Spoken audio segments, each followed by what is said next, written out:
Değerli dostlar, hepinize sevgiler, saygılar. Bu videomuzda sizinle Seyda-i Cegerxuyn'in Agru Prisken Dilu Divana Cegerxuyn adlı şiirini okuyacağız. Kanalımıza abone olup videolarımızı beğenmeyi unutmayın. İyi seyirler. Agri tev agire duri herin dijware ev. Ne agire isale le agire set sale kevnare. Gava çavên te lê dikevin bi şewq û şemal, tu dibêqey qûrixe, lê neqûrixe, tev are. Bi xwendina wê xew dibî dijminê çavê reş, şev tev diçî lê tu dibê hê êvare. Ne dê û ne bav di bîra te nayên kes, wek jana zirav e, lê mêrkuj e wek mar e.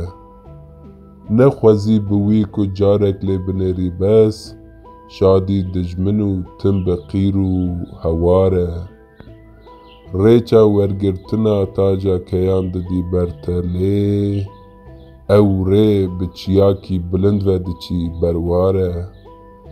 Ew agir, agirê dilê Cegerxuynê pir geş, rojek heye bavê jî rewê dijmin neçar e.